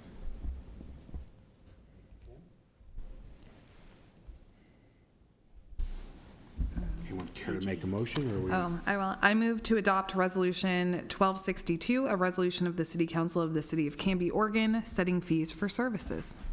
Thank you. Motion has been made by Councilor Spoon and seconded by Councilor Height to approve Resolution 1262, a resolution of the City Council of the City of Canby, Oregon, setting fees for services. Any other questions or discussion? No? All those in favor? All right. Anyone opposed? That passes 6-0. The next item we have is Ordinance 1460. This is authorizing a contract with MV Transportation, Inc. of Dallas, Texas, for providing transit operations for the Canby Area Transit and declaring an emergency. Well, hi, Julie. How are you? I'm good. Good. Mr. Mayor, councilors, good evening. As you know, CAT operates with contracted drivers and dispatchers and a contracted supervisor. Since 2001, that contractor has been MV Transportation. Our contract with MV has run its course. At the end of 2016, we had reached the limits of our first contract. Last year, we were lucky enough to negotiate an extension with MV when they agreed to extend for 12 months without a rate increase. But the time has run out on our agreement, and it will expire on the 30th of June. So we published a request for proposal on March 27th, and by April 28th, we received proposals from 8 companies. Each of the companies were interviewed, and a 4-member selection committee scored the proposals and the interviews according to a best value criteria. Ultimately, MV Transportation received the highest score of 87.5% and was also the #1 pick of each of the selection committee members. Based on the estimate of 57 vehicle hours per day, over the first 3 years of the agreement, the MV proposal will cost 5.95% more than the amount that was budgeted in 2017. With this agreement in place, we can budget $871,286 for contracted services in 2018, which is a 3.8 increase over 2016 and 2017. I'm pleased with the outcome of the RFP, with the increase in minimum wage and the collective bargaining agreement negotiations in the works. When we started the RFP process, there was concern that the rate might increase more dramatically than it did. There are also many advantages to keeping the same contractor who understands our service and is already working with us as a partner to address some of the issues that have been brought to light during the transit master planning process. And they're working with us to provide public transportation service to our citizens currently. I look forward to working with MB, and as you might imagine, the drivers and dispatchers are also very relieved and happy with the outcome of the RFP process. I hope you'll approve this agreement with MB, and thank you. Any questions for Ms. Whaling at all regarding the contract and the conversation? Conversation, so Rick, we've already moved into the budgeting process and whatnot, and here we have a 5.95% increase for the next year. What is that going to mean for us in a budget sense in terms of adjustments? We'll just need to make them before the end of the fiscal year, of the next fiscal year. I'll work with Julie and see if it's possible to get it in by the time you adopt this year's budget, but I'm not sure that's possible. It doesn't create a problem because you certainly have the authority to make mid-year adjustments, and you have the money to operate for 11 and a half months as it is under the budget that is presented to you as part of the 2017-18 budget based on estimates. So either way, it doesn't create a problem. If we can make that tweak before you see the budget as a city council, then you won't see it tomorrow night because we won't have the opportunity, and you will not have finally adopted it until after the budget committee has completed its work. But if it's possible for us to get it on the, I believe it's June 20th, for the June 20th public hearing, we'll go ahead and incorporate it. If not, you'll just see it as one of our quarterly adjustments. Thank you. Julie, is this, and forgive me if I missed this in the reading, is this a year-to-year contract with MV, or are we in a block of time? The contract this time, the RFP was written for a 3-year contract with the option of 2 additional 3-year extensions, which is different. Last time it was a 2-year contract with the option of 3 1-year extensions. We took all the extensions. Plus we did one. With MV, okay. Yeah. We currently, in the budget, it reflects a much higher increase than what so we would actually have to bring the budget number down to make the budget accurate. Okay. So you submitted a budget high, knowing that we would get an increase, but it's lower than what you thought it would be. Okay. Much lower than what we budgeted. I like much lower. That's good. Mr. Mayor? Thank you. So thank you for that. Yes, sir. Julie, one clarification, if you could. The 5.9% increase, and now is that a fixed increase that's going to stay the same fixed dollars for the next 3 years? Or is it going to continue to increase each of the subsequent years? No, actually, in the current, that's over the 3-year period. If you're only measuring it from what we budgeted this year. So each year, it'll be 5.9% higher than what we had this current year? This year, in year 1, it's a 3.8 increase, and in year 2, it's a 1.7, and in year 3, it's a 2.7. Okay. So overall, it's 5. Overall, so that's pretty good, and you take cost of living and inflation and everything else. Yeah, it's very good. Okay. Glad it was a smooth process, and the team was overwhelmingly in support of MV. We didn't agree on number 2, but we agreed on number 1. That's what's important. Yeah. Clear-cut choice that makes it easy. Perfect. Great. Question? Any other questions? Well, I'm sure Rick already knows it's coming. The explanation on the emergency declaration. Yes, we need to get this in place by June 30th at the expiration of this contract. I would also like to express that this is one of the most efficient RFP selection processes I have ever seen. Julie's done a remarkable job, and in getting through both the development of the RFP, which is very complex, and the scoring system that she worked weekends to devise, and then the execution of the interviews with the vendors that were competitive in this RFP. I would say certainly among the top 5 that I've seen done. So thank you. Thank you. Julie, sorry, you're not off the hook just yet. So you said there was, 8 companies sent in an RFP. The last time we opened up and did this, how many did we get? 4 last time. So why I'm such a not broad? exactly sure. ODOT asked me in one of our reviews to do a broader publication the next time we went out. So I published it in Orpin, and I published it in the Daily Business Journal, and I published it on the CTAA, which is the Community Transportation of America, on their website, and also on OTA's website. So I really got it out there nationally, so I'm guessing that's why. Okay. That was just a curiosity question. That, we always look at the numbers of bids that come in when we're putting out for work, and lately there's been, with as busy as so many companies are on a lot of the construction side, but we still see so many that are trying to keep out there getting more work. I was just curious that we had 8 this time, which seemed like a lot. I was surprised. We actually had 9 interested, and 1 backed out at the last minute because they had some emergency. And they all were qualified, actually. So it was a very competitive process.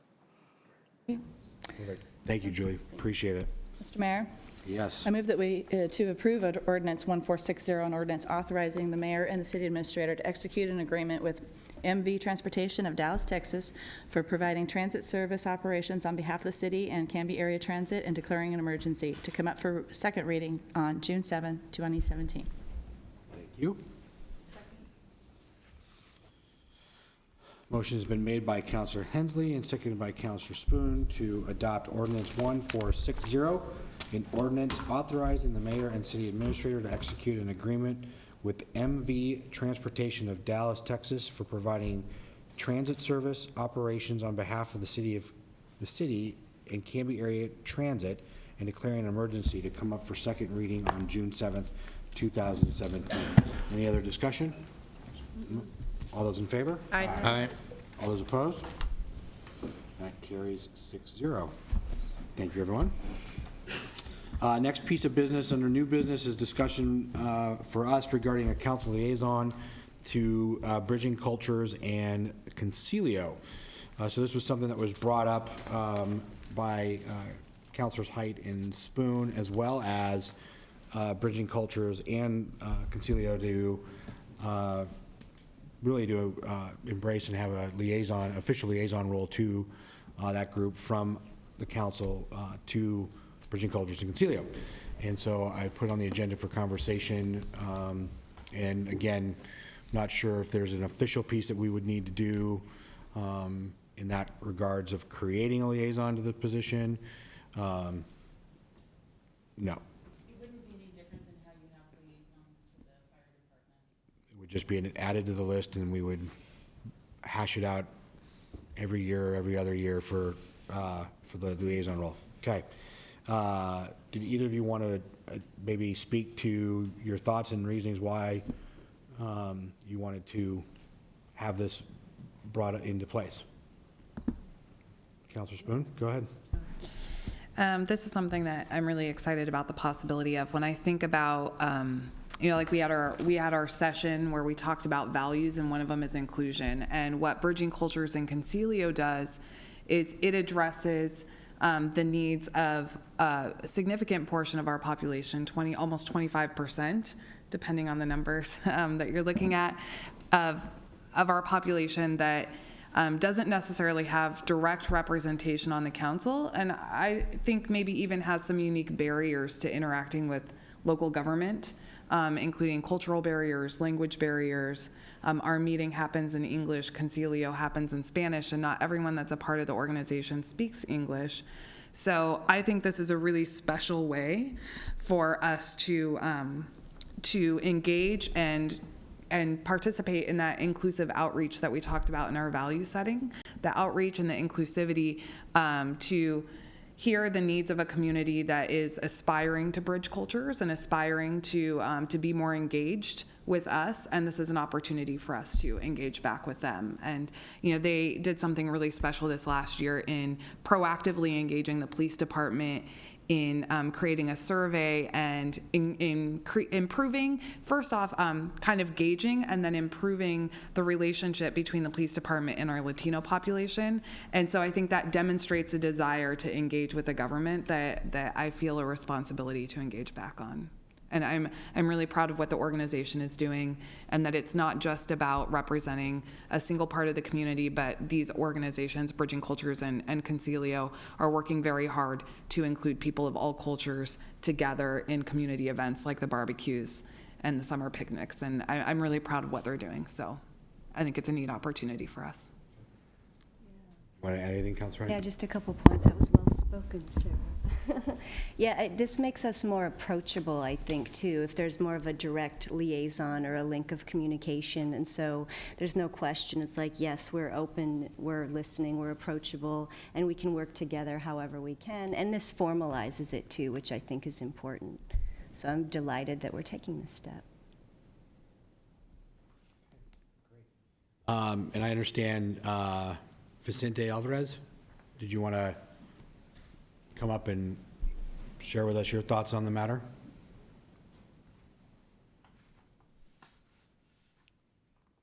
Hello, everyone. My name is Vicente Alvarez. I'm the president of Concilio. And yeah, like they said, we were working in some projects, and yeah, we were trying to reach the city council. And I'm a little familiar with Tracy and Spoon, and I think it's a good idea if we can work together, because I don't think there is any Latino leader in our community. Maybe we feel a little on the side. So if we can work together, maybe we can do better things in our community. I agree, sir. Thank you very much for coming and talking to us about it. I think it's an important piece, and I thank you too for bringing it up and making it a part. So, is there any conversation, dialogue, questions? It's a good thing. It is a good thing. Councilor Parker. I'm thrilled by it. I think it's something that some of us have been trying to figure out a linkage for years on how to do this sort of thing, and I like the way that it's emerged this way. I'm all for it, but I would point out there are definitely some community leaders that are from the Hispanic community already. Jesse Villarreal, Greg Perez, there's lots of them in lots of different organizations, but I support this absolutely. No, I agree. I think, to the point of this and having, I think, so your Bridging Cultures is the overarching group. I'm going to look to Tony and Betty and some of the other members there to nod affirmatively. If I speak out of turn, please tell me. Bridging Cultures is the overarching group, and Concilio is a subset of Bridging Cultures, correct? I'm seeing nods of yes. Okay.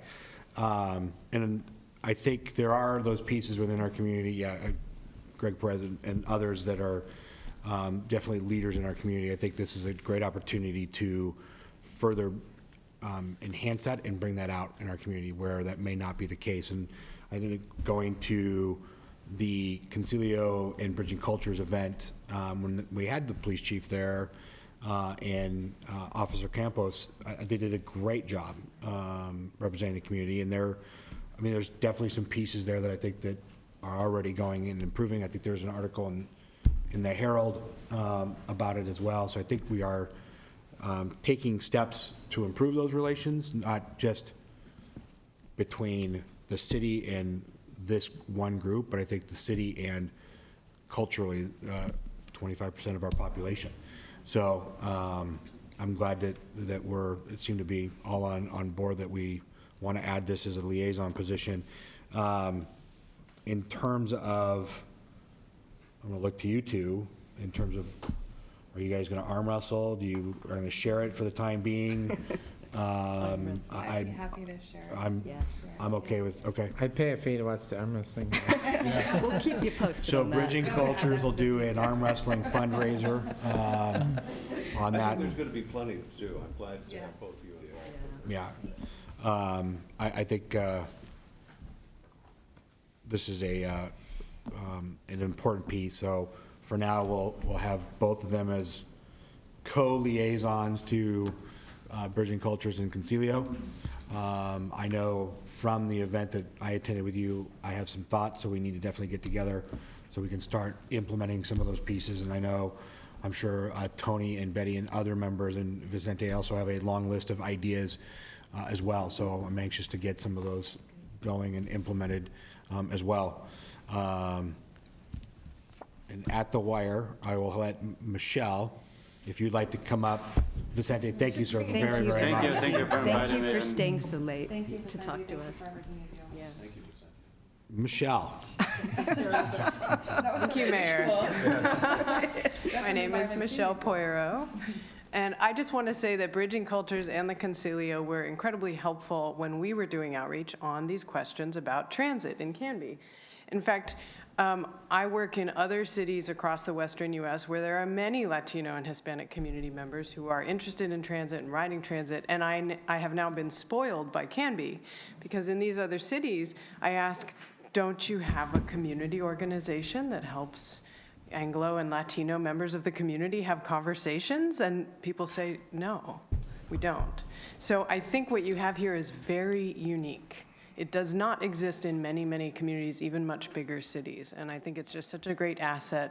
It allowed us to, ask important questions of a much broader range of people and much larger numbers of people than we would have been able to on our own. So, Mr. Alvarez in particular was helpful, as were the others on the Concilio and all the people you've named tonight. But I just think the organization is so special compared to what I see all over the U.S., that it's really worth not just, I'm sure it takes financial investment, but also investment of social and civic capital, which is what you're talking about putting into it right now. Thank you, Michelle. For sharing Appreciate that. So, Mr. City Attorney, is there an official, we don't have the official motion or anything, we're with consensus, we're good with adding this to the list and moving forward? Correct. Great. Do we know when the next Bridging Cultures and/or Concilio event meeting is? We'll find out. Board meets on June June 7th. 7th. Okay. Where at? We need a Baker Prairie Middle School. So Bridging Cultures, June 7th, Baker Prairie Middle School, What time? What time, Tony? 6:30. Okay, thanks. 6:30. I will point out that is a council meeting. There's a council night. Hold on just a moment. I think I may have misspoken. It's usually Tuesdays, isn't it? Extra long bridge. That would be June 6th. All right. Got it. It's on the 6th, did you say? June 6th. Tuesday. Baker Prairie Middle School. 6:30, you said? I'm going to adjust that as well, 6. 6 p.m. Email us later. I used to tell my students, your memory's the second thing to go, but I couldn't remember. Yes, Betty. Also, the first summer event of the Bridging Cultures Picnic in the Park is this Saturday, and it happens every Saturday throughout summer. Everybody in Canby is invited to come eat, play, and enjoy. Locust Street? Thank you. It's the Locust Park. At what time for the community, Betty? What time for the community? Is it 11? I thought I remembered 11. We'll be there. 11 to 1, 2 o'clock usually. 11, and that's a free community event to come and have lunch with your neighbors. Okay, so just to recap, for those of you in the viewing audience at home, so the Concilio Bridging Cultures meeting is June 6th, Baker Prairie Middle School at 6 p.m. if you're interested to find out more about these two great groups. And then the ongoing first summer event that Bridging Cultures hosts, it's a free community event. It's every Saturday, every other Saturday throughout the summer. Starts this Saturday, Locust Street Park from 11 to 1.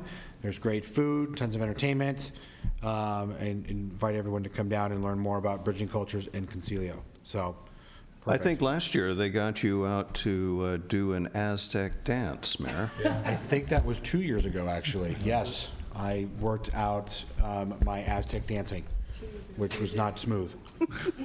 So I might be due. Add that to the fee schedule. Thank you both. Thank you all for approving this and moving it forward, or putting it into existence. City Administrator, business and staff reports. Yes, I do have a couple things. First, I did know that June 7th was a Wednesday because I recognized that I would be spending my 43rd wedding anniversary with this esteemed group. Oh, So, I know. I haven't broken the news to my wife yet, but.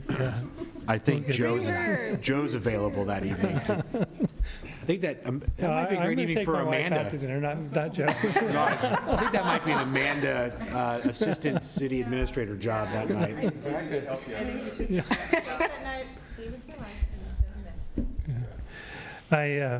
Thank you. I would like to note, for those of you who haven't noticed it, that the old council chambers are now down.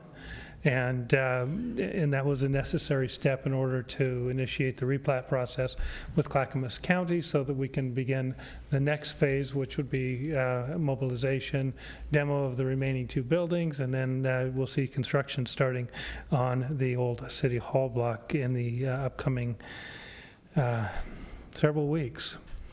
I would also tell Councillor Spoon that we share a date. We don't go on a date, we share a date. I was like, is it our anniversary too? It's your son's and my grandson's birthday today. Aww. You can wish him happy birthday, and then Brian will tell him to have more Coke. I don't think he's quite too bad at this. My grandson Bryce is turning 15 today, and so I guarantee you he will just be having the Coke without asking.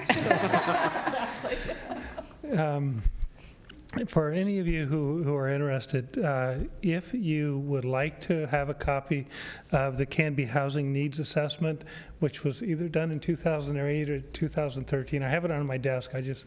One was 2008. I think there was a subsequent one, so I'll have to study it. Just let me know. Shoot me an email and let me know, and I'll follow up and get you a copy. It is not a small document, so I will probably give you a hard copy rather than trying to email it because I have to break it into packets. And so just let me know, and I'll put it in your box if you'd like a copy of it.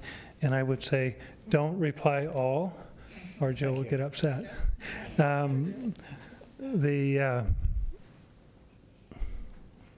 I'd also, again, like to compliment Julie Whaling for the work that she had done. I was under the impression that we would sometime between now and the end of 2018 be bringing you another 5% increase in the contract. I had misread it, so not only are we not bringing you a 5.9% increase, but she is going to be taking money back from the budget, so that's a really good outcome. So thank you, Julie, and I had misspoke there because I misunderstood. Thank you for the clarification. Remind everybody that tomorrow night's Budget Committee meeting is to commence at 6 o'clock.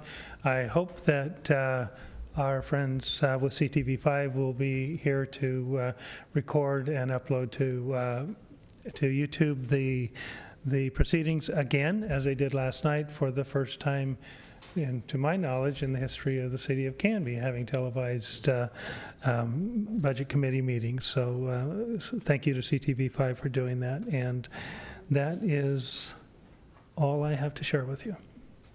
Great. Thank you, sir. Appreciate that. Second opportunity for citizen input. If there's anyone that wants to input to us, anything? Nope. All right. Action review. You have approved the consent agenda, and you've adopted Resolution 1262 and approved ordinance 1460, I had the wrong number down, 1460 to come up for second reading on June 7th. Great. Thank you, Kim. Joe, exec session this evening? Nope. Wonderful. All right. Well, thank you all for a great evening. I will take a motion to adjourn. Motion's been made by Counselor Hensley, seconded by Counselor Height to adjourn. All those in favor? Aye. Anyone want to hang out? Did you say yes or no? All right. That passes 6-0. Thank you, Canby. Have a great evening. Oh